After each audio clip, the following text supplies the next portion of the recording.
Hi, Misfits. This is Kevin. And this is Kate. Welcome to Horrorwood.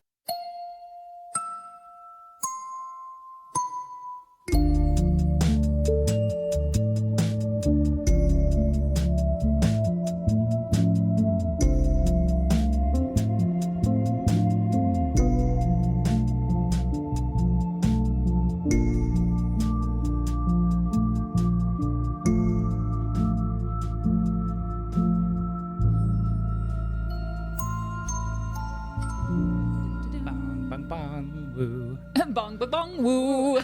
That's a new one. How's it going, Kate?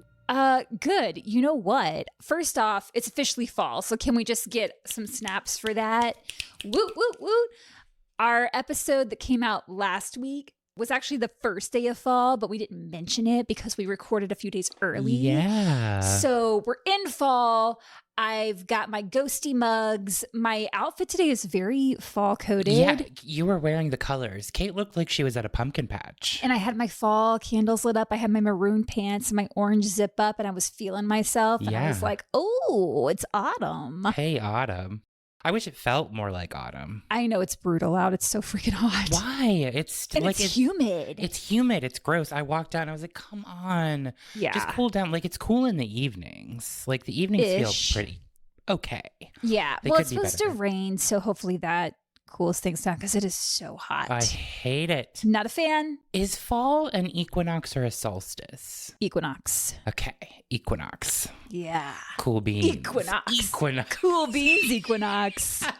I want a t-shirt. Hey, you. Hey, you. Hey, Equinox. You sassy lady, you. You stupid bitch. Oh, well. I love it. No, that's endearing. Okay.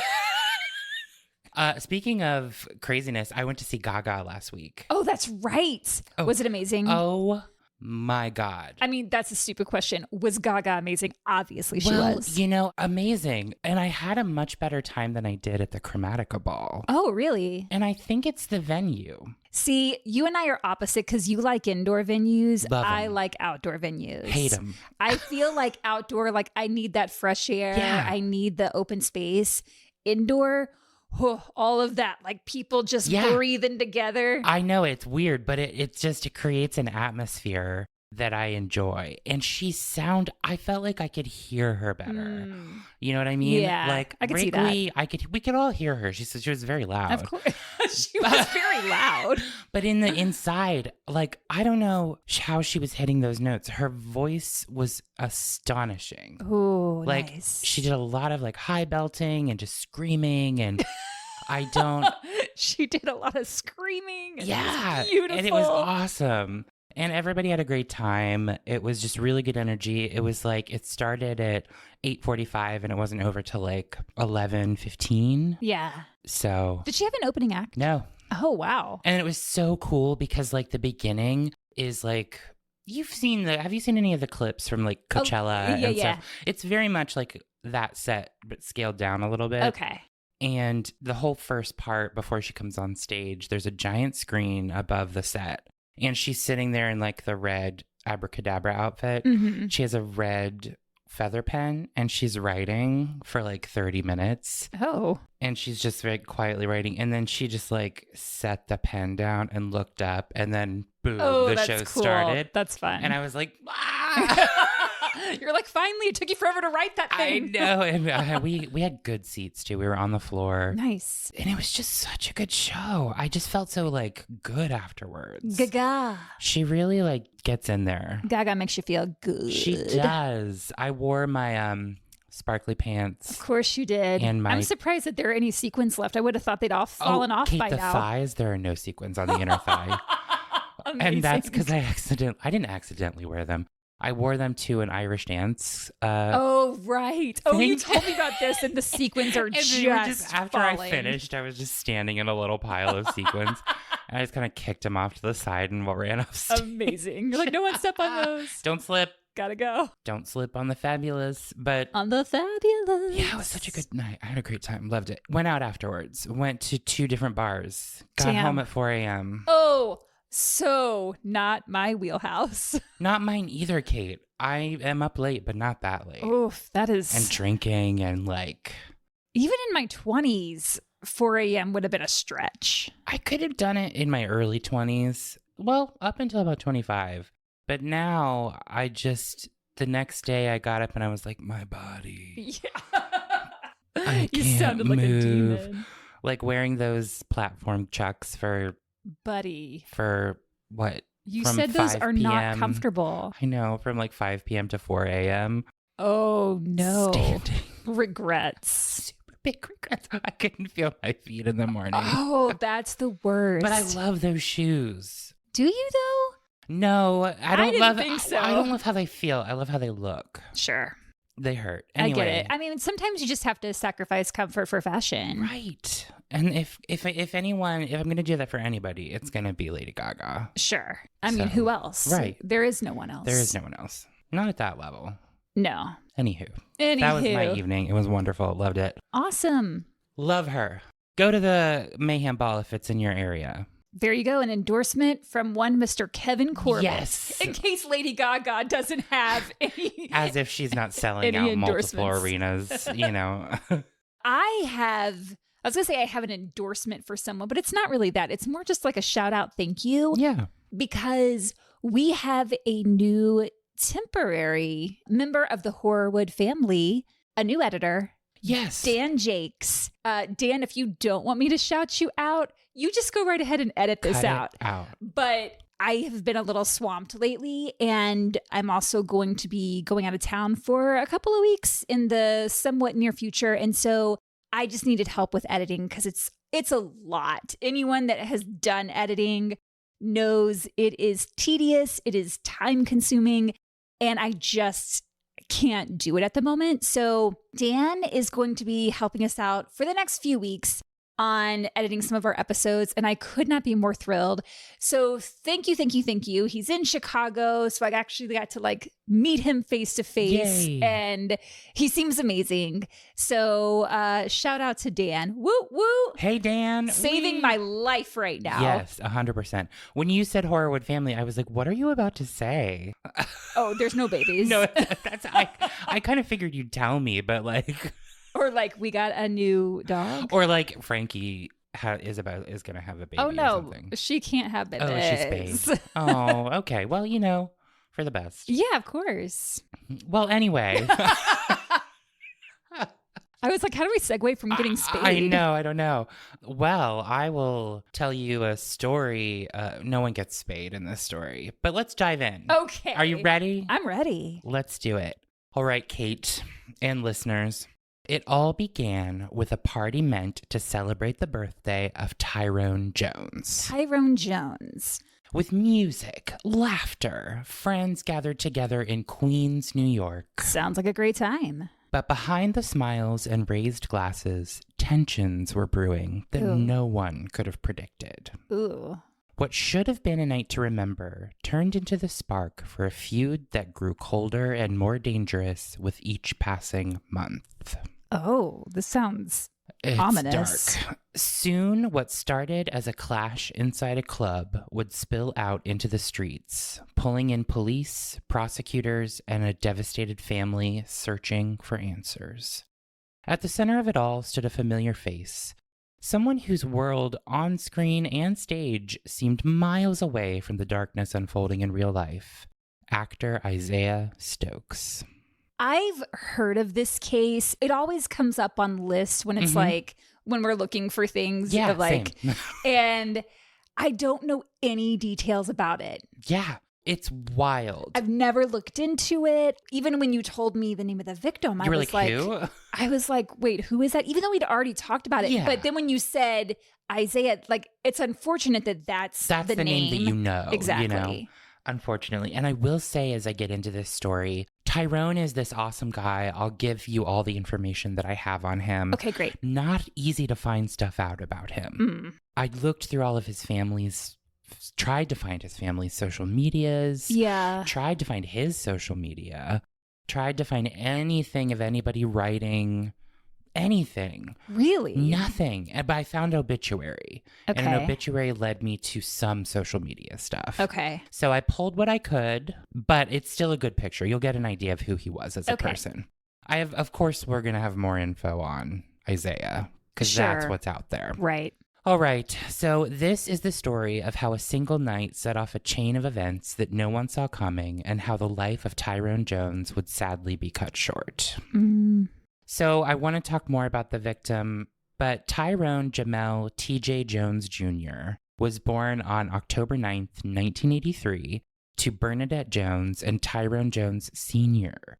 He grew up in Queens, New York, a place that shaped his style, energy, and identity. The old Queens. The old Queens. I hear so much about Queens, and I've only been there a couple times. Yeah, I mean, I've been there briefly, just when I've visited New York. I'm trying to. I think I might have stayed overnight there once, like the first time I went to New York. Yeah, but I don't really have a great grasp of the neighborhood, or the core of it. You know. Well, maybe next time. Let's go to Queens. Okay.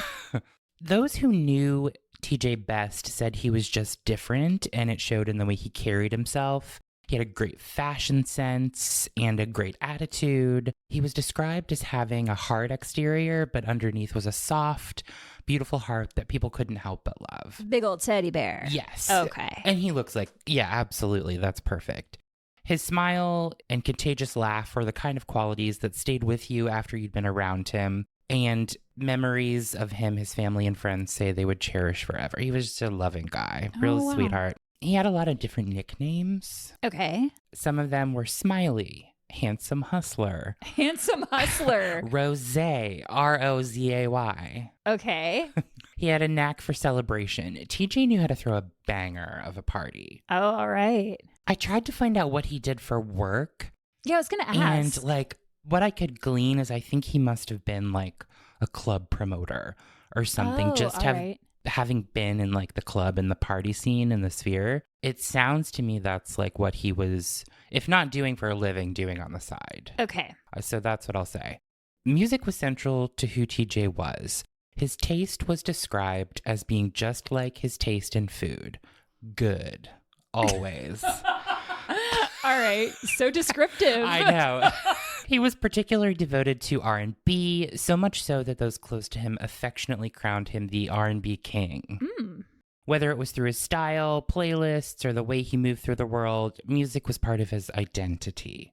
So TJ's family was also the core of his life. He had a huge family. All right. His beloved mother, Bernadette Jones, passed away in 2016. His father, Tyrone Jones Sr., is still alive and at the head of a very large family of children. TJ grew up surrounded by siblings who loved him dearly. How many siblings did he have? All right, here they are, Kate. Oh. I'm going to tell you. Okay. His sisters, Tiashana Colbert, Ratisse Alston, Latasia Jones, Tarina Jones, Brittany Jones, Nyasha Jones, and Taquana Johnson, as well as a brother, John Colbert II. I love that it's lady, as well as a brother. One brother. Yeah. He also carried the love of his grandmother, Clara Jones, while his other grandmother, Edna Colbert, had already passed on. Here's the thing. You can tell something about a guy's character, guy or girl, by how he treats the older people in his family. Like if they have a grandmother that they're close to, that says so much about a person. Yeah. As Lady Gaga says in the song Gypsy, it's simple. It's the way that you love and treat your mother. There you have it, folks. Sorry, I had to bring that back. It also goes to show, when I get into the case of what happened, he was sticking up for women. Okay. In this scenario. I'll get into it. I just want to put it right here because we're bringing it up. Gotcha. So TJ was also an uncle to lots of nieces and nephews, and they looked up to him like the moon. They thought he was the coolest guy and really awesome. But he definitely left an imprint on the younger generation of his family. Okay. So and I'm sorry, how old? Oh, you said he was born in 1983. Yeah, so he is, at the time of his death, is 37. Oh, okay. Yeah. So that's my portrait of TJ. That's kind of everything I could find writing this story. Okay. He just seems like a really nice guy. Yeah, seems really cool like guy. Just throws good parties. Lovable. Has fun. Yeah. All right, so let's talk about Isaiah Stokes. Okay. Isaiah Stokes was also born in Queens, New York City, and grew up in the South Jamaican neighborhood of Rochdale Village. His artistic roots ran deep. He was the son of a jazz musician Oh, and the grandson of a blues player. okay. So from birth, he's surrounded by music and performance. Yeah. Which shaped him going into the entertainment industry from a very young age, when you're surrounded by it, especially. And also it gave him both a foundation and an instinct for creativity. Even before he was known as an actor, he was already a musician, someone who combined what he inherited from his family with his own determination to essentially make a big name for himself. Okay. In 1998, Isaiah began college at Delaware State University, where he studied accounting and business management with a concentration in finance and banking. Ugh. I mean, I know that those jobs are super important, but snore. I mean, I am all for, because we need those people. And it's actually a very pragmatic thing to study. I never took a business class, kind of wish I had, but also, I mean, as somebody who runs a nonprofit and has to do the financials and the business side of it, oof. Yuck. Yeah. Not saying I don't, want to do that, but it's the part of it that I'm like, boo, right. Hate. That's why, like, accountants, I'm just like, man, more power to you, especially during tax season. Yeah. I'm like, all of those numbers going on and like everyone's different like plans and all their different scenarios. And oh my God. And they just know it. Yeah. You know what I mean? Yeah. And they can just parse through it like it's nothing. And yet I'm over here with my receipts like, okay, now I have to add this to this. And what column does this go into? Yeah. Like, did you ever do your own tax forms? Oh, yeah. I remember going through like the 1040 and being like, now subtract line 5 from line 4 and then go back to line 16 and add that to line 23. But don't do that if there's a percentage of line 32. You better back it on up. I just threw it in the trash. No, of course I filed my taxes. I never haven't. I mean, luckily, like now I just have someone that does them because they're far too complicated for me to do now that I'm older. But same. I mean, I do mine on H&R Block, the website, and it's like $30, and they kind of take care of everything for you with like questionnaires and stuff. Yeah. I remember one time though, when I lived in London for 3 years, I didn't think I had to like file anything. Oh. Because I filed my UK taxes because I was working. But I guess anyone living abroad who's still a U.S. citizen, if you're making money over there, you have to tell the United States government. The government likes to know those things. And I freaked out when I found out because I had moved back and I was like, oh my God, I'm going to go to jail. Prison. This is all prison for you. I made like $10K over. You know what I mean? It was like nothing. Sure. And so I backfiled my taxes for 3 years. I sent them all of my pay stubs and I guess it was fine. And this has just been a little financial history with Kevin Corbett. I just needed to tell that story. It's been 10 years. I feel like they would have come after me by now. They would have gotten you. It wasn't much. And I didn't owe anything. That was the thing. Mm-hmm. Back to Isaiah. So though his studies focused on numbers and business, his passion was pulling him toward music. While at DSU, he tapped into that passion and founded the school's first student organization dedicated to hip-hop preservation. Oh, wow. That's actually really cool. I know, and it was called From Our Neighborhood to Yours, or FONTY, F-O-N-T-Y. Oh, okay. It wasn't just an extracurricular activity. It was a movement on campus. Through FONTY, Isaiah hosted parties, movie nights, and freestyle sessions that brought the culture he grew up with in Queens to the college environment. That would be a very cool thing. I know. I would love that. It was a huge hit among students. And it gave him his first taste of organizing and leading something that blended music, community, and culture together. Especially at a school that doesn't have that. Like, if that doesn't exist. And he's like, no, let me show you. Which is why I feel why I'm so interested in like the culture of Queens, because it sounds like the people coming out of here at this time are like they're into the music community. They're into the arts. And they're like, no, we need to be spreading this to other communities. That's great. Which I think is amazing. Yeah. So that early success inspired him to take the next step. Isaiah released his first mixtape, Like It or Not, Volume 1. Okay. I haven't heard the term mixtape in a long time. I know. Mixtape, I feel like, is coming back. Okay. In a way, because I'm hearing a lot of artists, I think Lizzo specifically has talked about like a mixtape. Oh, Like all they're right. just putting out a small collection of songs Yeah. that's different and that's like not kind of on their normal Oh, that's trajectory, fun. which I think is really cool. There's a lot of people in the music industry coming out now to talk about the horrors of the music industry. Well, We've known sure. about it, but people like big artists are coming out and being like, listen, you want to know how this works? Let me break it down for you. Mhm. This is how much money I make off of a tour. Like Yeah. 2%. Yeah. You It's know, nothing. It's like bananas. Also, when you say mixtape, I just think of myself in my 8th grade life and Yeah. sitting on my bedroom floor and putting together songs that I wanted to make for my friends of like our 8th grade dance and what song did we sing at the cafeteria. And Yay. that's mixtape to me. No, me too. Mine was sitting there listening to the radio, waiting to hit record on a yeah, you cassette gotta player. wait for that song. And if you're late on hitting that record button, then it's just like, well, the song's ruined. I would call local radio stations to play the songs I wanted to hear. Yeah. And be like, hey, can you play? And they're like, yeah, it's on the docket. That was one of my favorite things, was calling up radio stations and requesting songs It and was then fun. waiting for them to play it. I know. And you'd have to wait like an hour. Yeah. It was always so long. I also remember when I was in like late middle school, early high school, I had a little like side hustle CD burning business. Amazing. So I'd make like mixtape CDs style. yeah. And people would give me a blank CD in like $10. That's I know. hefty. I had a little bit side hustle oh, going on. wow.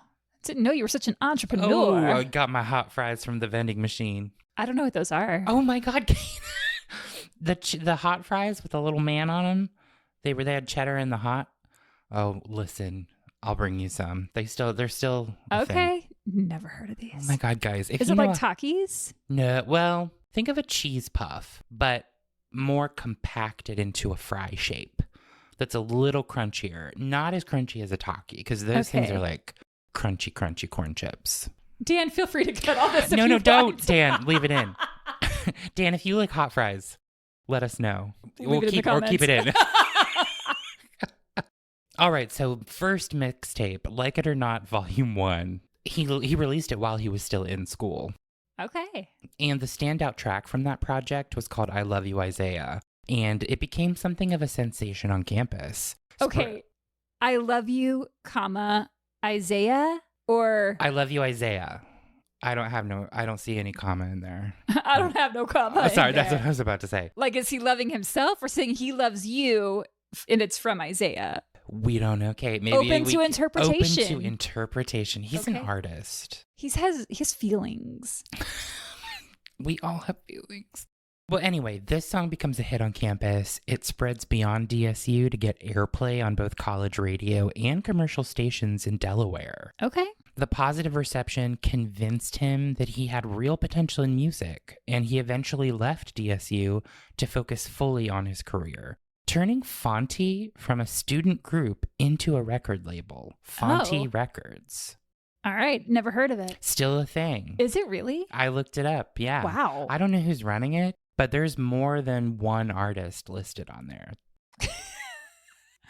That doesn't sound like a very booming business. I don't think it is. There's more than one Well, there's 3. artist. Oh, But the website's still up. Somebody's still paying for that. yeah, apparently. All right. So from there, music career kind of takes off.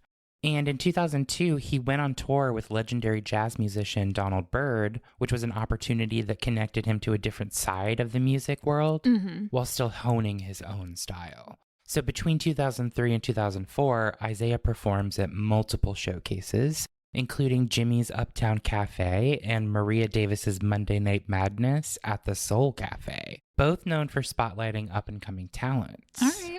His music starts appearing on a wide range of mixtapes, love mixtapes, including Unsigned Underground and collaborations with DJs like Superstar J and DJ Self, who was often called the Prince of New York. Oh. But the momentum around him was building, and he hustled constantly to keep his name circulating. I mean, if he wasn't such a shit later, I know. I'd be like, this guy sounds awesome. Like he's, paving paths for himself and for the ones who come after him. Well, he sounds like a cool guy, and then this just comes out of almost nowhere. Really? Yeah. I Love You, Isaiah remained his signature single. Okay. And the success of the song led him to produce a music video that he personally executive produced. The video made its debut on Ralph McDaniels' Video Music Box and went on to play on broadcast music shows around the country. His second video, Pleasure's Paradise, became a long-running staple on BET's Late Night Uncut series, airing for 13 months straight. Damn. Yeah. These weren't just flashes of recognition. They were signals that Isaiah was carving a space for himself in the hip-hop scene. Yeah, it sounds like it. He achieved a rare milestone by partnering with Moet Hennessy USA to release I Love You, Isaiah Volume 2, Like It or Not, making him the first and only rapper to release an album in collaboration with the brand. So his music persona was just known as Isaiah. Okay. And it was spelled in all capitals with the S being a $sign. All right. Kesha dropped her $sign. Okay. Good for her. It feels so I know, yeah. pompous. I know. Yeah. But I guess if you're trying to create an image, I get it. I get it. You know, that's what it's sort of built on. Sure. Money. Money. So he was blending the influence of his jazz and blues heritage with the hip-hop energy of Queens and his own perspective on life. Over the years, he kept releasing music, including The Best of Isaiah Volume 1.5, which was hosted by DJ Who Kid of G Unit fame.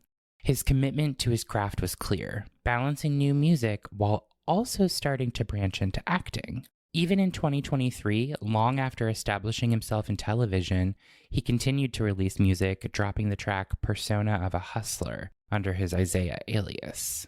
I love that his alias is just his first name. Isaiah. Well, with the $sign. Oh, of course. I don't have an S in my name that I could put a $sign on. What if I put a line through the C as like the cents? You know, dollars and cents? That sounds sad. It sounds like you're just like small change. Or a euro symbol for the E's? Okay, I think you should keep thinking on it.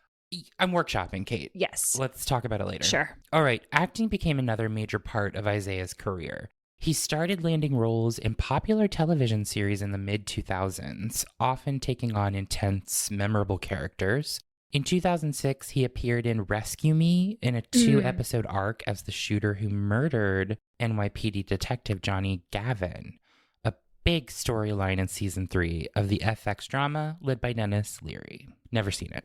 I think maybe I saw one episode, but yeah, that wasn't a show that was a watch for me. Same. The role gave him a dramatic entry into television, and it showed that he could take on these gritty, high-stakes characters. By 2009, he was cast in Law & Order Special Victims Unit. Oh, you're really into that right now. I started on season 9. I don't know why. I think it was because I saw an episode on TV that I liked a lot. And so I was like, well, I'm going to go back to that season. And now I'm on season 12. Is that it? That is. You got it. Okay, because honestly, since our last episode, that has been in my head. Are you serious? Yes. It's in my head all the time. I have a little dance to it that I do at the beginning of every episode. I bet you do. So no one saw what just happened, but Kevin did the dance. Yeah. It's only part of it. I would hope. I hope that's not the whole thing. And then, like, the clarinet.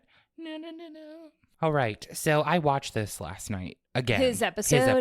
Because Okay. when I watched it, I didn't realize. I watched it a few weeks ago. Oh, wow. And just didn't realize that it was him. That it was him. He's not in it for a long time, but he's like, he plays a criminal, and he's good. He's really good in it. Damn. I mean, he must be, because it sounds like without any acting lessons, it doesn't sound like he took acting lessons. No, because remember, he was studying to be an accountant. I mean, just like anywhere else, like an independent acting school, doesn't sound like he did all that. So No. It sounds like, unfortunately, he just had that natural talent, right, that apparently he's about to throw away.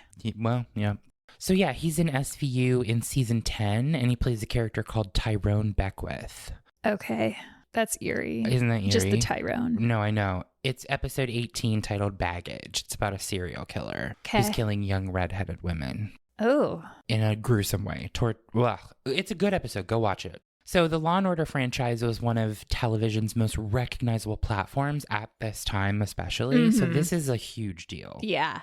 And then in 2011, on the heels of this, he lands a role in HBO's critically acclaimed Boardwalk Empire, Oh, wow. playing the character Louis in the show's second season. Or Louis. I think it's Louis. I haven't seen it, so I don't know. I haven't either, and that's one I do want to go back and watch. I've never seen The Sopranos. I've seen some of The Sopranos. I wasn't a faithful follower like a lot of people, but working on Mad Men, Matt Weiner. Yeah. So that was the connection there. And so I was like, I really should watch that, I guess. But I never did. Oh, well. I mean, I watched. I just wasn't like a big follower. Into it, yeah. Weirdly enough, Kate, Lady Gaga is in an episode of The Sopranos as a high school student. Really? Yeah. Like an wow. extra. That's like Alanis Morissette in You Can't Do That on Television. Oh, yeah. But she's not an extra, but... I almost said Sex in the City because she's in that episode of Sex in the City where she like kisses Carrie at that party. Oh, right. I remember that. Forgot about it. Damn. Connections. There you go. So that same year, in 2011, he began appearing on FX's Louis, playing 2 different roles during seasons 2 and 4, working under the direction of Louis C.K. Uh-oh. Ruh-roh. Isaiah's television credits extended beyond these high-profile shows. He appeared in Power on Starz, specifically in season 6, one of the show's most intense and widely followed periods. He also made appearances in Blue Bloods and The Mysteries of Laura, both popular network series that gave him exposure to more audiences. And then he also did some movie work as well. He appeared in Get Rich or Die Tryin', the 2005 biographical drama starring 50 Cent, which connected Isaiah's 2 worlds, acting and hip-hop. He took a role in Kill a Season, a 2006 movie created by rapper Cameron, again bridging the worlds of music and film. He played a major character in City Teacher, a feature that also starred Teria Joseph, the mother of Alicia Keys. Oh, wow. Isaiah was also part of Boy Wonder, a 2010 indie crime drama that was screened at film festivals. So throughout his career, he balanced those 2 creative identities, Isaiah the hip-hop artist and Isaiah Stokes the actor. Isaiah Stokes, and then they'll never know, Isaiah. Right. You would never think. With a love dollar you, sign. Isaiah. Dollar sign. I'm not saying I love Isaiah. I'm saying that's him saying that he loves Isaiah. Right, the song. It's a callback. Thank you. I get you, Kate. I understand. I'm not fangirling over here over Isaiah. Yeah. Oh, God. So he's a pretty successful dude and has a lot of ambition and talent, but all of that success would be washed away on a cold winter day in New York. I didn't mean for that to rhyme. On the afternoon of February 7th, 2021, the neighborhood of St. Albans in Queens, New York was quiet in its own way. There's a St. Albans, West Virginia. So I was like, what the hell is St. Albans? And then I was like, oh, it's a neighborhood in Queens. Gotcha. It was about 2:30 p.m., the kind of time when people might be heading to late lunches or just going about their weekend routines. Tyrone Jones had parked his Jeep Grand Cherokee at the intersection of 200th Street and 118th Avenue. He was waiting for a friend to arrive so they could have lunch at a nearby restaurant. To anyone passing by, it probably looked like a normal scene. A man sitting in his car, waiting, the engine off, nothing unusual. Yeah. But there was something much darker building around him, a plan that had been months in the making. What? The roots of that day traced back to October 2020. Tyrone had thrown a birthday party at a Queens club, a celebration surrounded by friends and guests. For his birthday? Yeah, okay. Tyrone. Among those in attendance was Isaiah Stokes. And were they friends? I think they ran in the same circles. Okay. I don't think they were close buds. Got it. I think it was like a friend of a friend of a friend situation. Okay. That night, though, Isaiah wasn't there as an actor. He was a party guest whose behavior quickly became a problem. Uh-oh. Accounts later revealed that he acted inappropriately toward female guests. Behavior that escalated into a confrontation. Okay. Tyrone, the host, asked him to leave. Yeah. Stokes refused, and the situation spiraled into a physical altercation with other partygoers. Oof. By the end of the night, Stokes had been injured and, by all accounts, humiliated. He was physically thrown out of this party. Okay. I mean, serves him right. Also, if you're Tyrone, like you're the host, like you have a responsibility to keep people safe. So obviously he's going to stick up for them, even if that wasn't in his character, which it sounds like it was. It sounds like he was just absolutely an all around like good dude. Yeah. But yeah, I don't know what Isaiah was thinking when he was like, maybe if I just cause a bunch of havoc and I'll get my way because I'm Isaiah. Well, right. I think at this time specifically, he thought he was hot shit. I think that's what this is. Yeah. What might have seemed like a no big deal moment to Tyrone became something that Isaiah carried with him long after the party.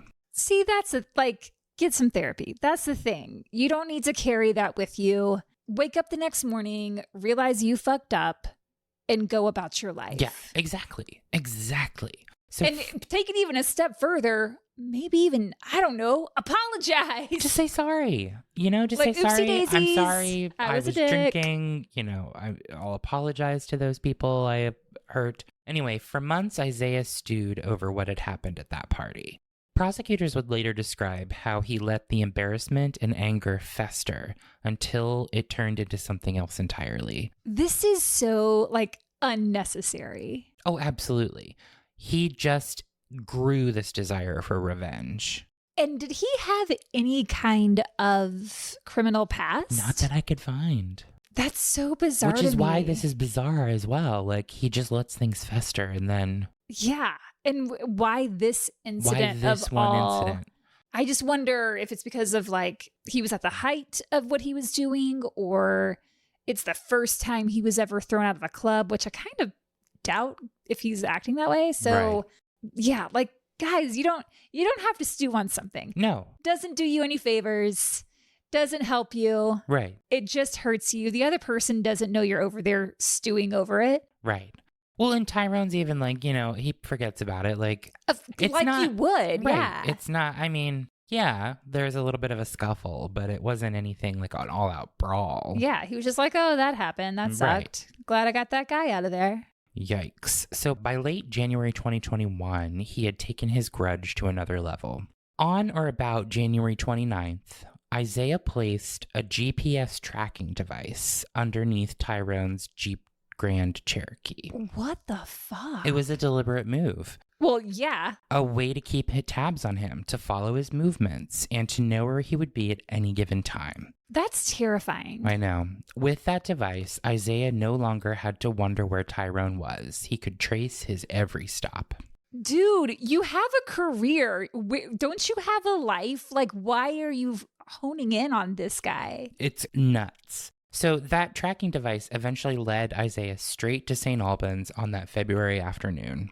Surveillance footage and later testimony described how he arrived in an Audi SUV with New Jersey license plates. Isaiah did? Isaiah. Okay. Yeah, he rented a car, spoiler. He parked, got out, and began to circle the area on foot. What is this guy's problem? For about 15 minutes, he paced near 200th Street and Linden Boulevard, moving deliberately, watching, and waiting.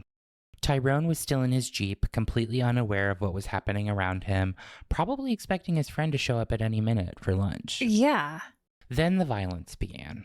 Isaiah walked up to the Jeep, pulled out a gun, and opened fire.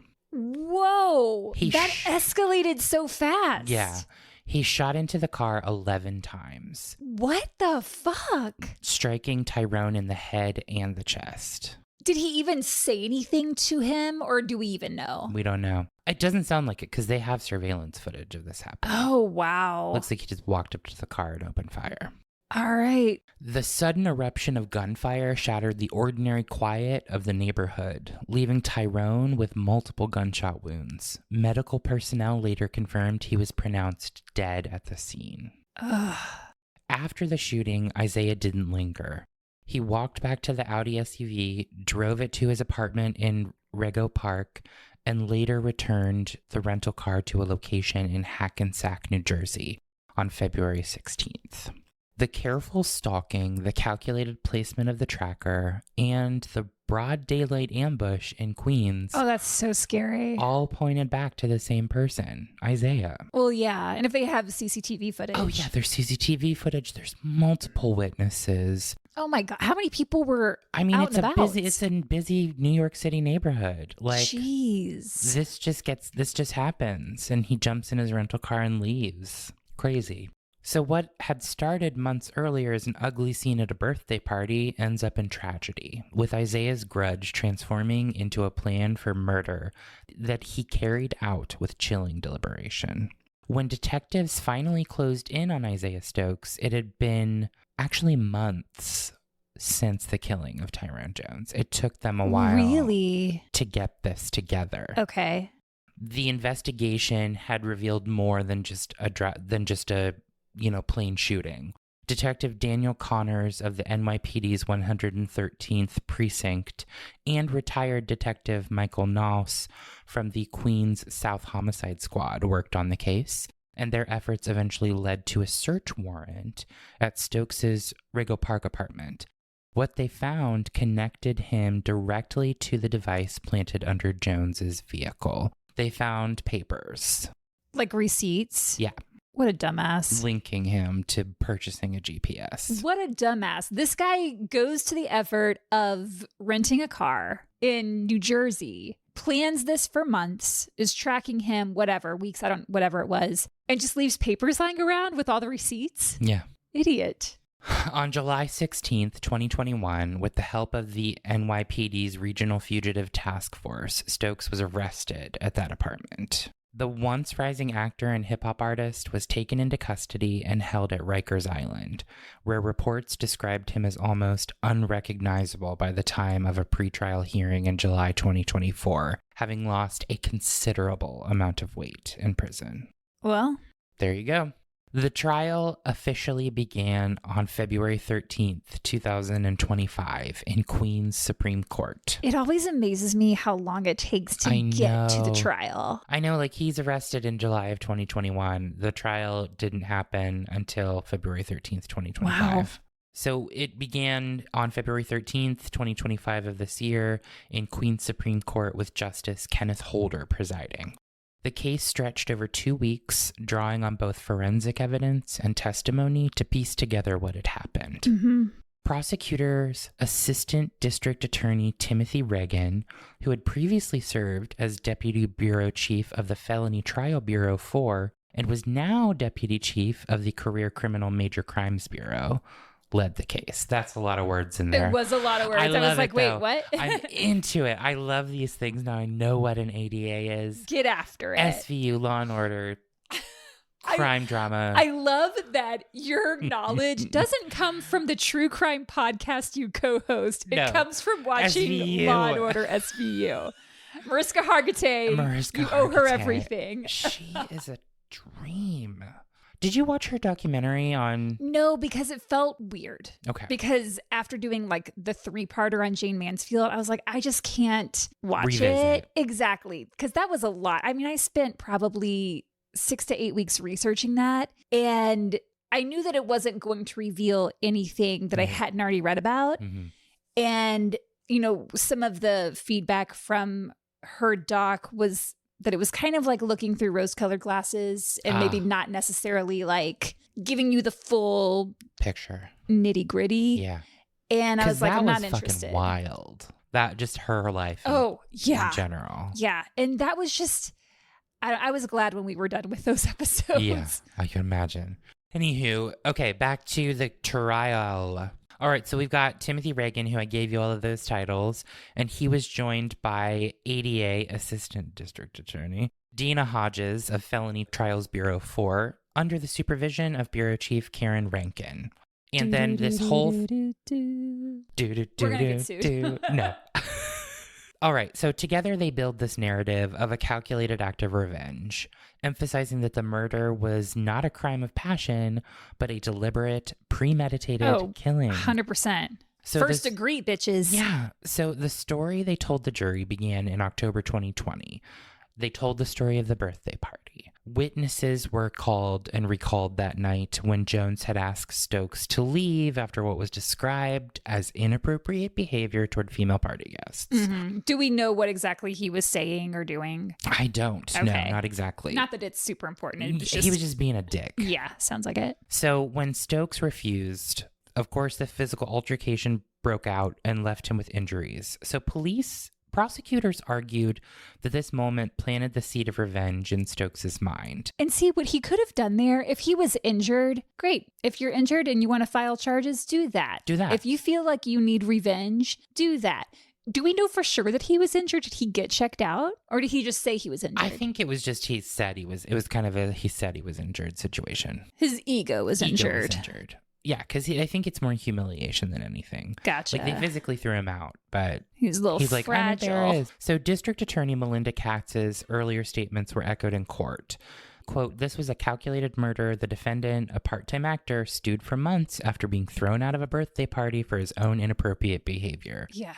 Intent on revenge, Isaiah Stokes placed a GPS on the victim's car and tracked Tyrone Jones down to Linden Boulevard, where he ruthlessly shot the man 11 times as he sat in his car."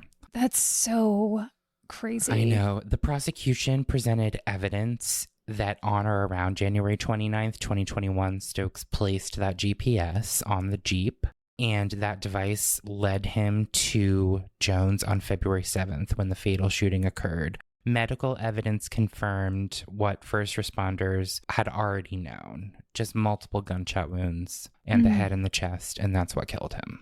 And was he actually there to meet a friend, or was that a ruse? No, he was there to meet a friend. Okay, because at first I was thinking Isaiah set him up, but he was just following him. He was just following him. Oh my God. So then that friend came up on that scene. Yeah, 100%. Do we know anything about that? No. Oof, I can't imagine. When it was Stokes' turn to speak during the proceedings, he showed flashes of defiance. Ugh. At points, he tried to bring up earlier motions and discovery issues, arguing that he had not received all the materials in his case. Oh, yeah. I mean, they got to pull out everything. I know. Judge Holder cut him off sharply. This is all a quote. It's amazing. Great. Quote, "You need to talk about why I shouldn't sentence you in a particular way. I don't need to hear you talk to me about motions from before. We're past that. Yes. You were convicted, so you need to talk to me about why I should have some mercy on you in the sentencing. I don't want to hear about any motions. That's all done. We're past that. You're not a lawyer, and frankly, you don't know what you're talking about. You need to talk to me about what's important." He said, "Bitch, go to your room." Exactly. I love this. This is almost like what sovereign citizens do. He does have legal representation, but he's like, well, I don't understand. Or like, give me the paperwork. I wasn't privy to this, blah, blah, blah. Eat shit. That's the thing. Even if he had the paperwork, he's not going to understand any of it. He's not going to understand it. Yeah. Well, it's like that guy who up in Wisconsin ran through that parade and killed a bunch of people with his car, and he represented himself. Of course. I watched that trial. Oh my God. Holy shit. He was found guilty. Whew. Anyway, at another point when Stokes muttered in court, the judge snapped. "I don't care what you said. I don't care if you maintain your innocence. You are more guilty than anyone I've ever seen in this courtroom." Boom, boom, I love this judge. He sounds great. All right, so the victim's family also had their voices heard. In an emotional victim impact statement, Tyrone's father, Tyrone Jones Sr., addressed the court directly, his grief evident as he spoke of his son. Oof. Quote, "TJ was fun, loving. He is my son, a brother, uncle, and a nephew," he began before breaking down what the loss meant to him personally. Quote, "What I don't want to remember is the day that you decided to murder my son. I lost my son on February 7th, 2021. TJ did not die from a car accident or a disease, but by the hand of a monster, Isaiah Stokes."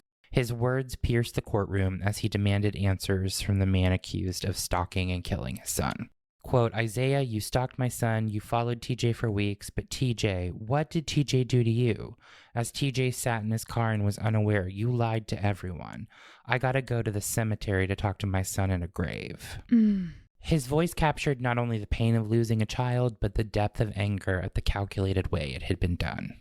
The prosecution highlighted the cold preparation behind the killing, and they reminded the jury that this was not a split-second choice, but an act carried out after months of simmering resentment. Yeah. When sentencing day came for Isaiah Stokes, the courtroom in Queens was already charged with a motion before the hearing even began. The case had dragged on for years since Tyrone Jones was killed, and now the final word on punishment was about to be delivered.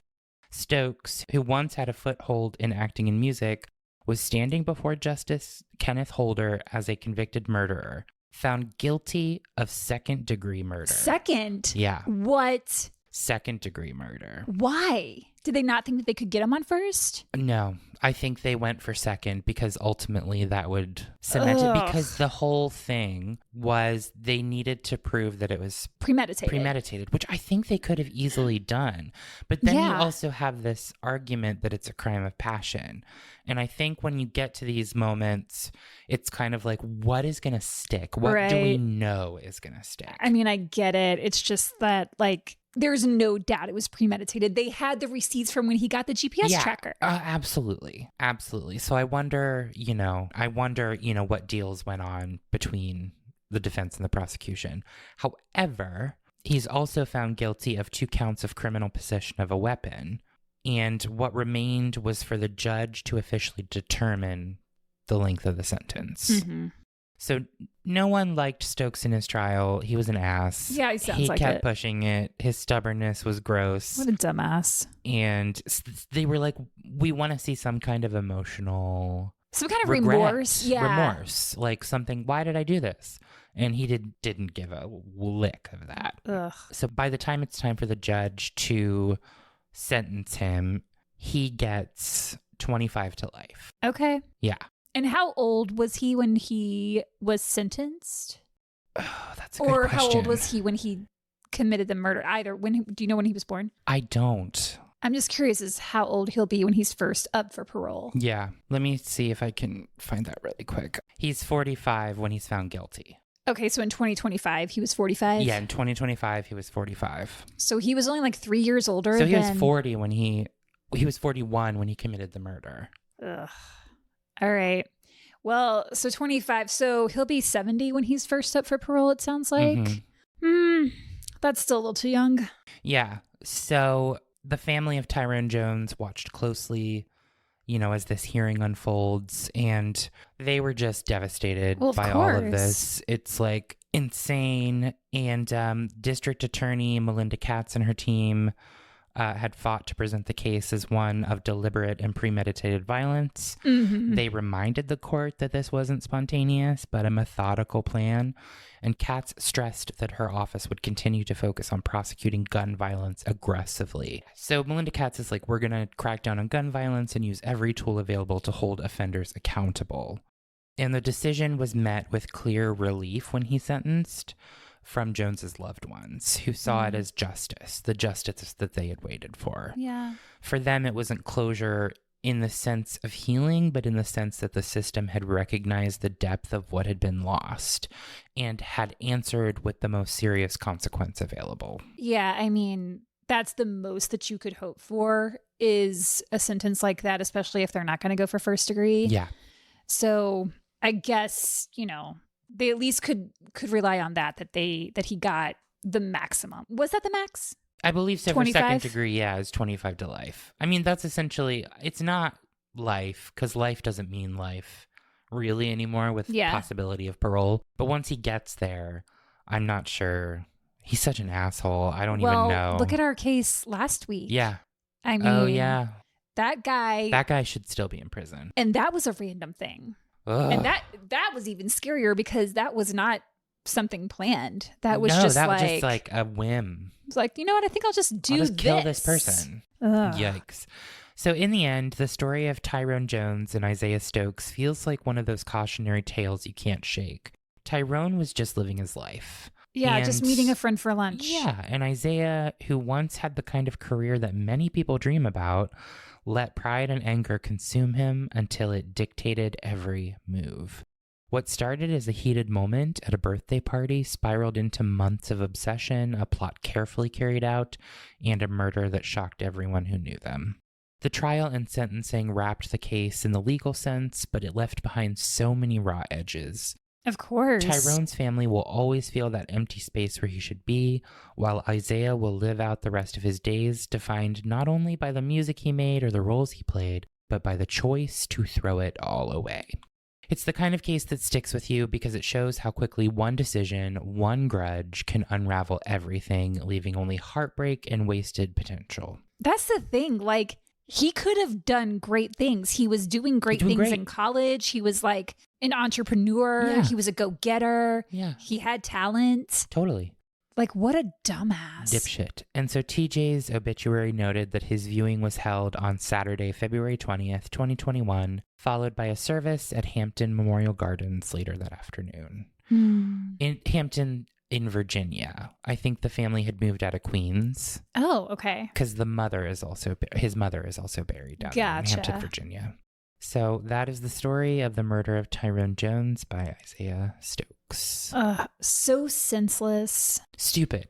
Yeah. It's idiotic. Just so ridiculous. Because his ego was bruised. Yeah. That's essentially what happened. And he was like, oh, can't have that.